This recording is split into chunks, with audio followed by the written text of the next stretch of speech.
audio.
Shall we try again?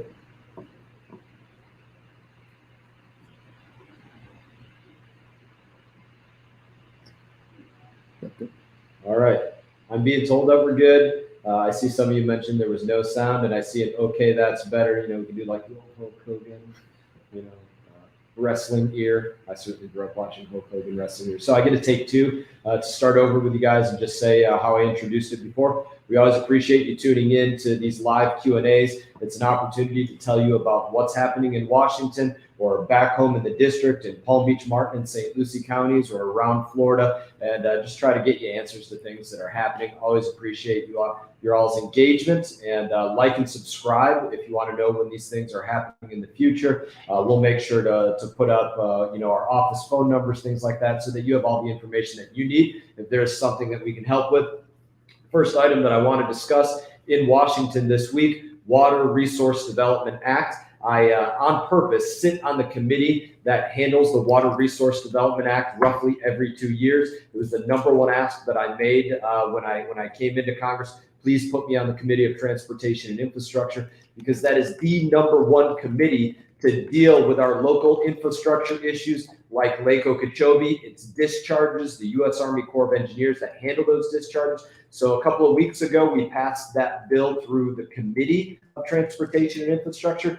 This week, we passed it on the floor of the House of Representatives. It's a very big deal, single biggest opportunity to actually affect change for what's going on with our water and other infrastructure projects in and around the community. So 3 big items that we got in there: $100 million specifically for waterway cleanup in Palm Beach County, Martin County, St. Lucie County, Florida. That could be a number of different things related to waterway cleanup, but that was one item that went in there. Second item that went into there was what's known as NERP, or Northern Estuaries Restoration Plan. So most of you are familiar with the idea, or the problem that we get summer after summer, these toxic discharges coming out of Lake Okeechobee into our coast.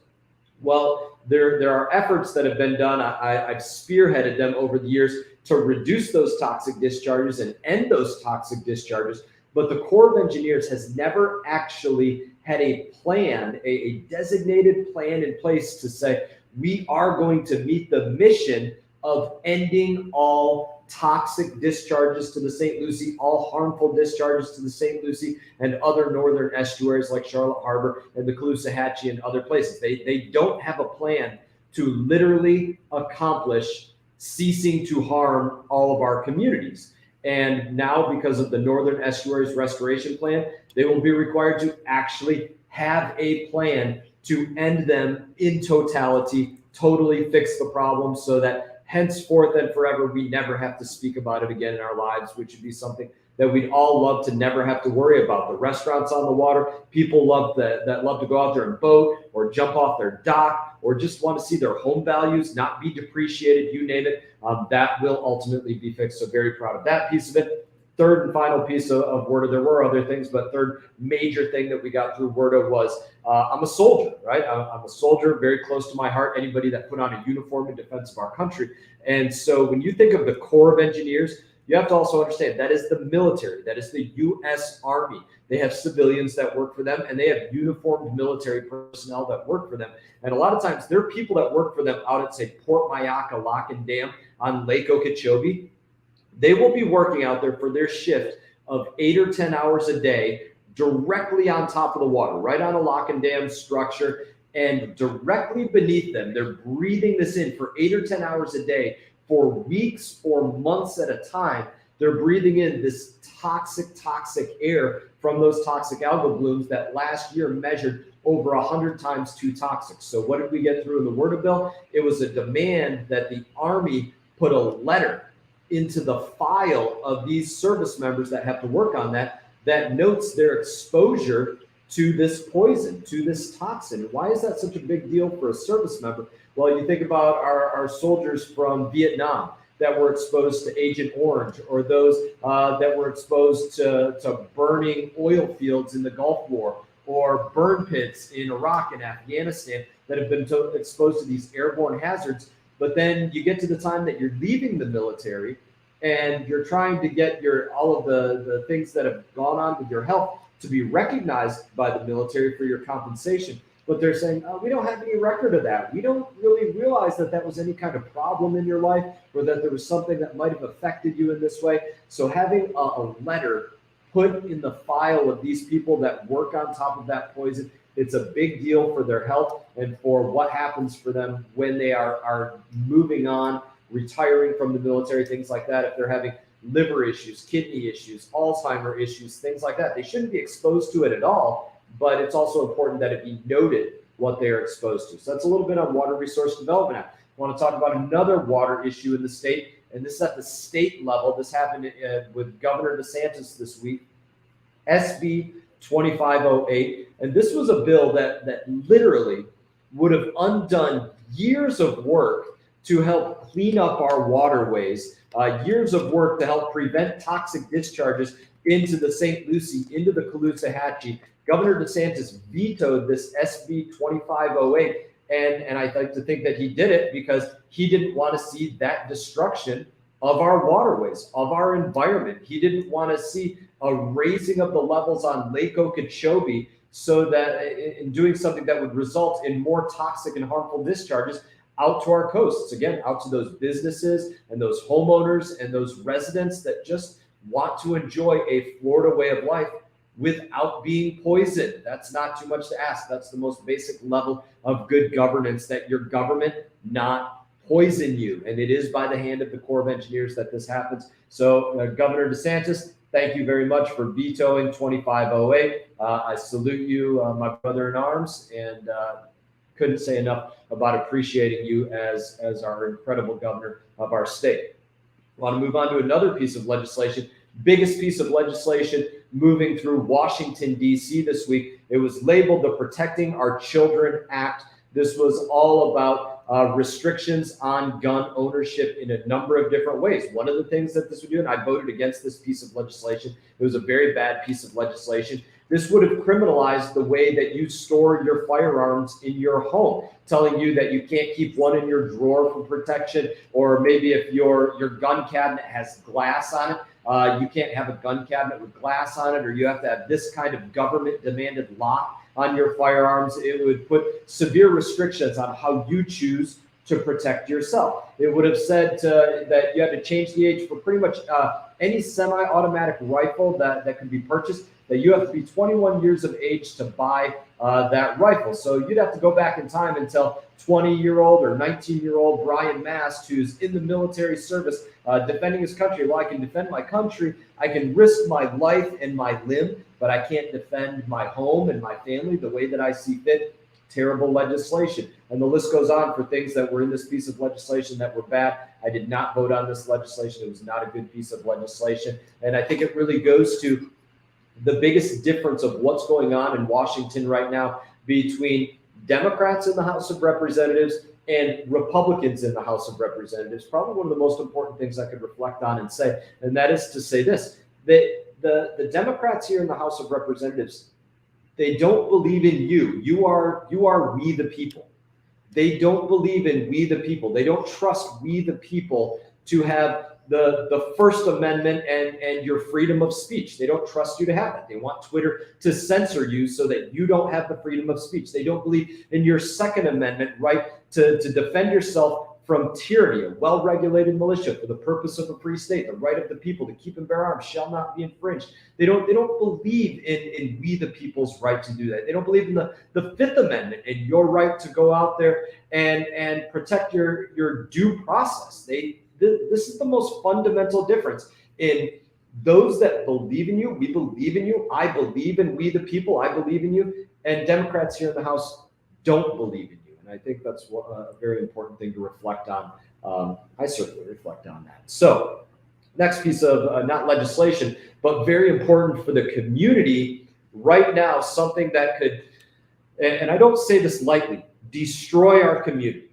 Something that can destroy Stewart, Port St. Lucie, Palm City, specifically as communities. You need to pay very direct attention to this, and that is the management of the St. Lucie Railroad Bridge. Right now, the U.S. Coast Guard is accepting comments for how you, people in the community, believe that the St. Lucie River Railroad Bridge should be managed. That is to say, when should it be open and when should it be closed? We're going to put up a QR code for you to go on. You can put your phone on that QR code and you can go directly to where you can comment to the Coast Guard about how that railroad bridge, and to describe this bridge, right? It's in the up position. It goes down over the waterway so the train can go across. When it's down over the waterway, there's only about 6.5 feet of distance between the mean high water and the bottom of that bridge for boats to go under, and then for that bridge to go back up. For that to take place,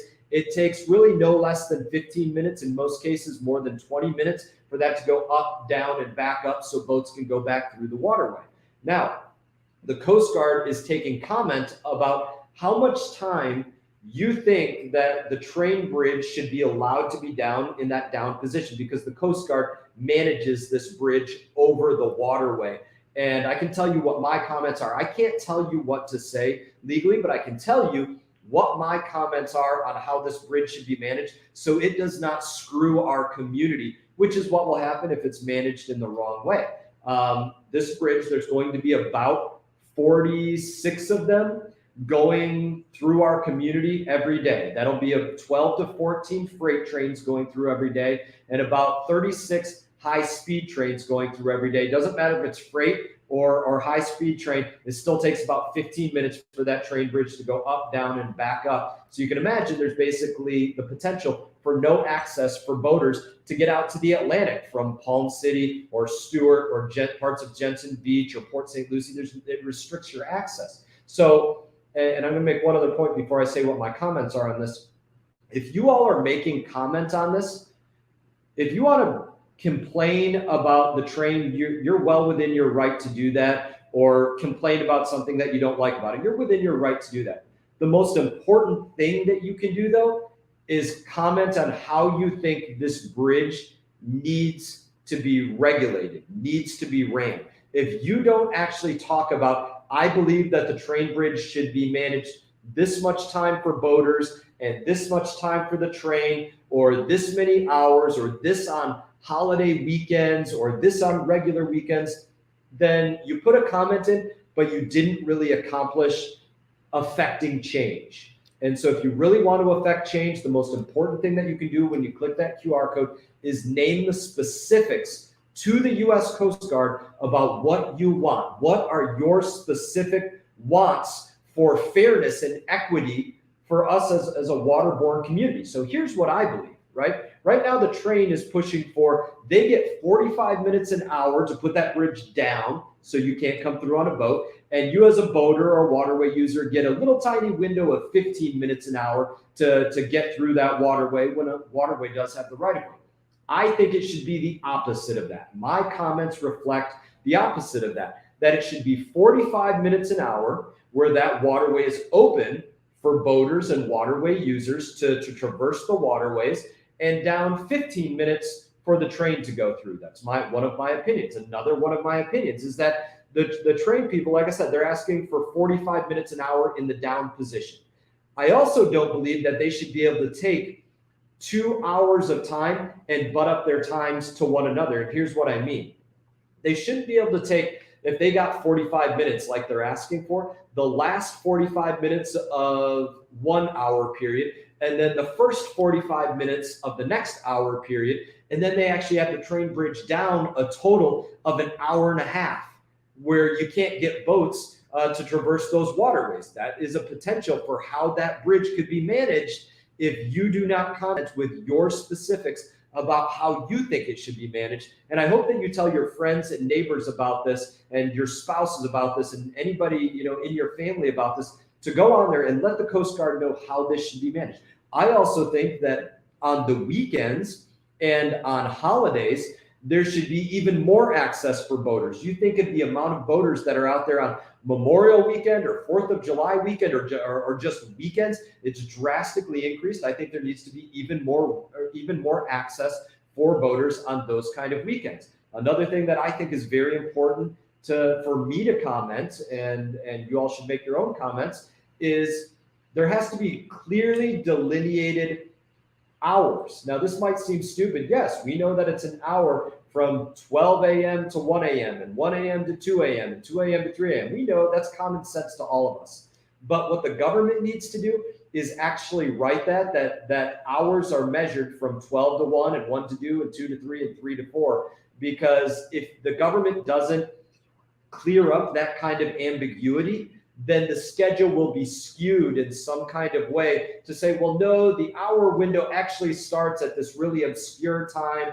And oh, by the way, we're gonna take the hours of midnight to 4 a.m. when there's not really very many trains running, and count that as part of the open time for boaters. Obviously, that's not of much use to you all. So, you know, you have to make the government delineate, these are the specific hours, and I believe that there should be this amount of access per hour, this much time per hour for the boat, this much time per hour for the train traffic. And in absence of doing that, the community will get screwed with their boater access. And so I don't want the community to ever get screwed. So I hope you all go out there and comment on this. One other quick thing that I want to talk about before we take some questions is inflation. I got a couple of videos that I'll show you in a second, but it is just insane to me, the comments that this administration, President Biden,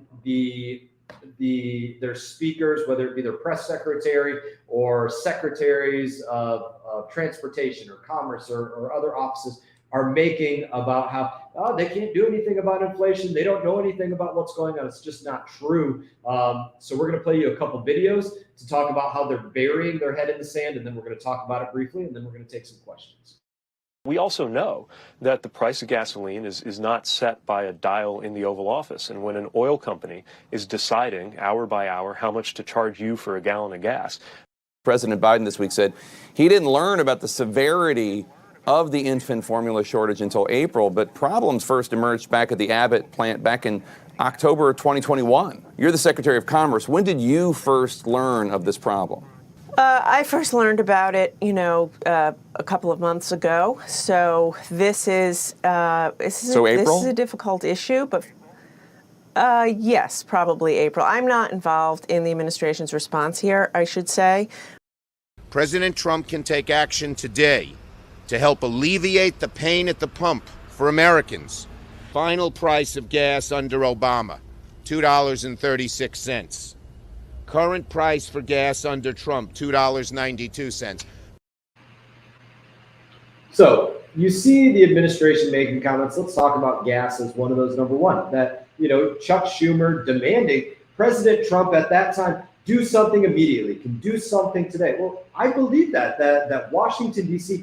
can be doing things today to help alleviate what's going on for you at the gas pump and at the grocery store. And it pains me personally in my own wallet, for my family, and for you all, because I know it's affecting you all. I talked to you at the grocery store. I talked to you at the gas pump. It is affecting every single one of us. Things can be done in Washington, and they are not being done. For my part, I am pushing with every fiber of my being to tell them, listen, one of the bare minimums, I've talked about this before, get rid of the 18.4 cents per gallon gas tax and the 24 cents per gallon diesel tax, just to bring the gas down by that little bit. Get rid of the tax on big rigs. Go out there and one of the things I can talk about right now, President Biden is working to renegotiate tariffs with China and renegotiate with Venezuela and Iran about oil and fuel and things like that.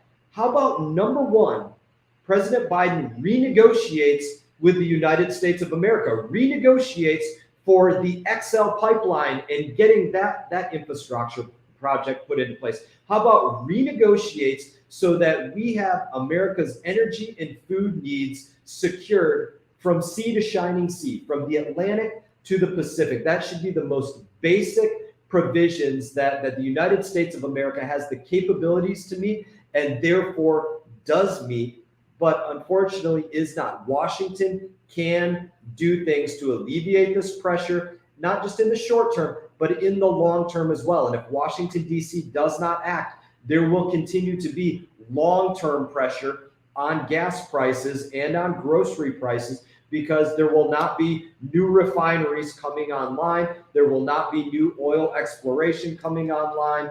There will not be new pipelines coming online. There will only be further negotiation like the president is doing right now with China for solar panels. Literally, this is going on this week. The president is negotiating with China on solar panels, won't negotiate here from sea to shining sea about making sure that we are an energy independent country. So in that, again, like and subscribe if you want to know when these things are going on again. And I'm going to take some questions right now. We're going to make sure to put up phone numbers for our offices. So if you have specific things that we can help you with, hey, the IRS isn't calling you back, or, you had to wait 5 minutes on the phone and that to you is 5 minutes too long, let us know. We'll help you out with it. Or you need help. I had somebody in here today needed help with the National Archives and getting help with information from a member of their family that was in the military in World War II, or Department of Veterans Affairs, or Small Business Administration, you name it. If it is a government agency and you are unsatisfied with the way that government agency is working with you in any level, reach out to us and we will do everything that we can to help you with that and help make sure that they do a better job. Those in the government do a better job. So they're going to give me a question and I'm going to talk about it, and let's see what we got here. So what's next for the bills and the Water Act in general? The Water Act, known as WRDA, Water Resource Development Act. I see it passed through one committee in the Senate. How much further does it have to go? So again, huge deal for our waterways, stopping toxic discharges, making sure that our military men and women are protected and that there's dollars for waterway cleanup out there. So the next process is this. The Senate has their own version of this bill. We just passed the House of Representatives version of this bill. My understanding, this could happen a number of different ways, is that the Senate is not going to actually pass their version of the bill. What they're likely to do is take up the House of Representatives version of the bill, do a few changes in that bill to help reflect some of the priorities that they as senators had over there, and then they will vote on it, and then they will send it back to the House of Representatives if they make a substantial amount of changes for it to be re-voted on in the House of Representatives, and then go to the president's desk. This will all happen pretty rapidly. In that, this is a huge piece of legislation that affects Corps of Engineer projects in every corner of our country and U.S. territories. We're talking about not just in Florida or not just in California or Michigan or New York, but also Puerto Rico and other places. If it is a waterway and it's the Corps of Engineers, they will be affected by this. So it is a huge piece of legislation, very important to everybody, and you will see it move pretty rapidly. And I'll certainly give you all an update on that. So we're going to go to the next one here.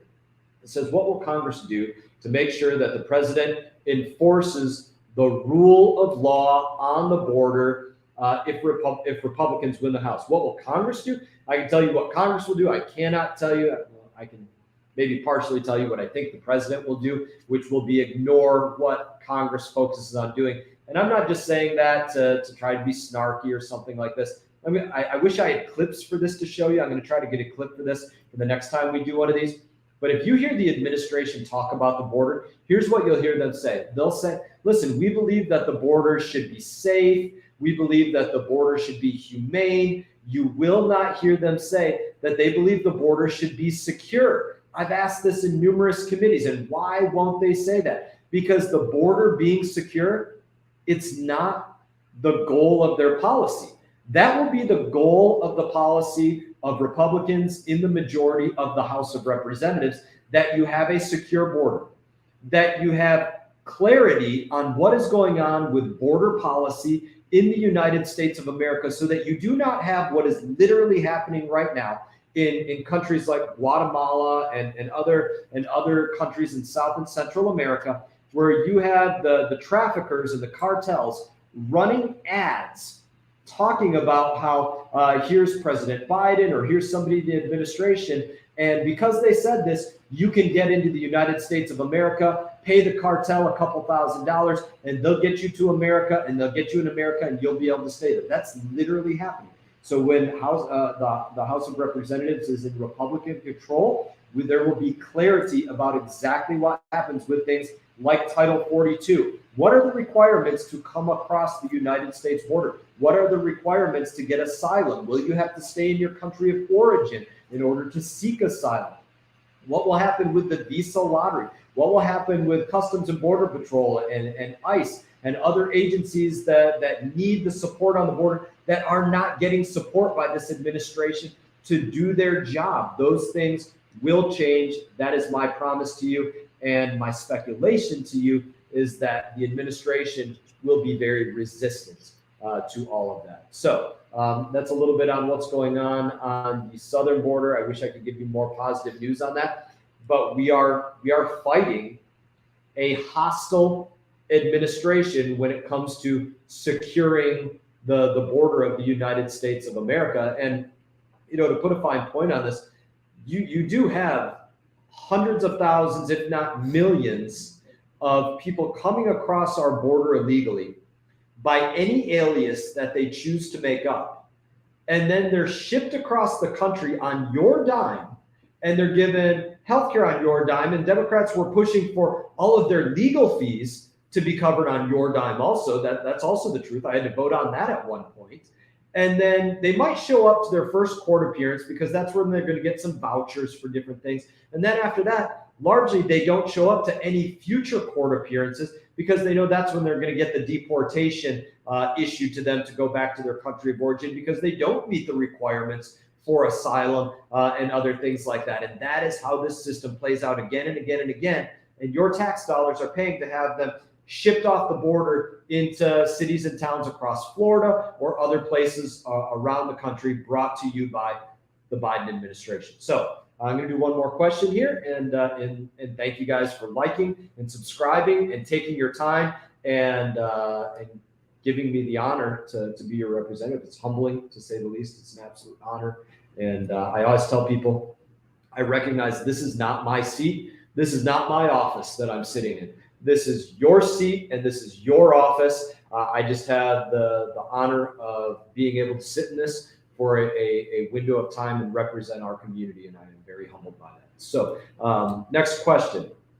Why is East getting no discharges and the West will get 70% of Lake O releases? So this goes to the management of Lake Okeechobee in the middle of the state. And there being a couple of outlets to Lake Okeechobee, the St. Lucie, largely on the east side, the Caloosahatchee, largely on the west side, the Everglades. But before you get to the Everglades, a number of stormwater treatment areas to the south, and then the water largely coming in from the north.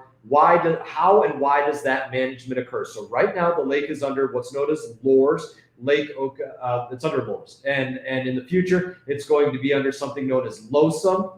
And the goal of that management change, which I wrote the bill in a previous WRDA bill to demand that the Corps redo the management style, was to make sure that the Corps addresses when, where, and how much water are being sent to different places. So if your question is, why does the Caloosahatchee get more water than the St. Lucie in different times of year than other times of year? And the answer for that is the Caloosahatchee wants a certain amount of fresh water, certainly in the drier winter months. And unfortunately, in most years, the Caloosahatchee doesn't actually even get the amount of water that they want to get out of Lake Okeechobee in those drier winter months that they need for good ecology of their waterways. So they get screwed in the winter months when they need more water but won't be given the water supply by the Corps of Engineers.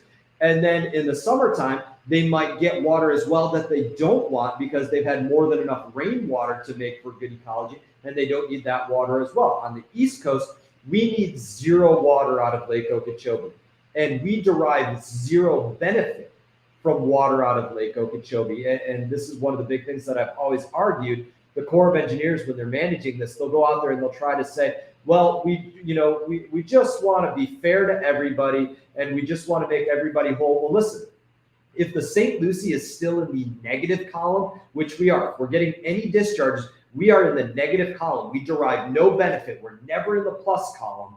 Then you have to get us to the at least the break even level, get us out of the negative column to the zero level or the plus level before you start doling out more benefits to those that are getting benefit. And to get the water that you're asking for, that is a benefit. To get water supply for agriculture, irrigation, things like that, in the tune of nearly 1 trillion gallons of water a year that's authorized, that is a benefit. And they're asking to be put more in the benefit column before places like the St. Lucie get out of the negative column.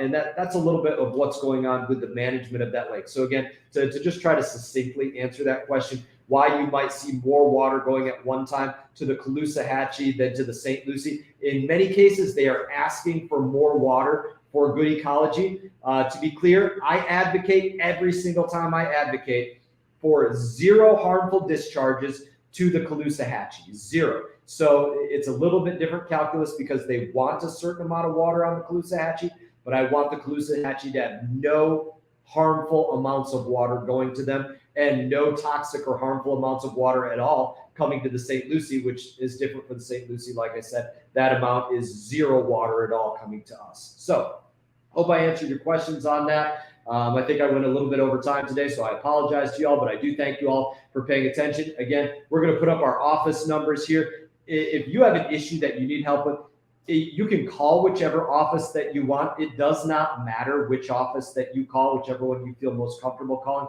whether you call Washington, D.C., or whether you call Port St. Lucie or Jupiter or Stewart. You can call anyone. If you want to come into the office for a face-to-face meeting, we'll make that happen. If you want to meet in Washington, D.C., we'll make that happen. You name it. But you can call any office that you want, and we will work to address your issues. So again, as always, honor to serve you here in Washington. If you want to know when the next one of these is going to be, like and subscribe, and you'll know whenever these things are happening. Always try to get in contact with you all as much as possible and address your needs. And again, just one final plug. Please go out there and talk to your friends, your neighbors, anybody you know that cares about the waterway of the St. Lucie and how that train bridge is going to be managed.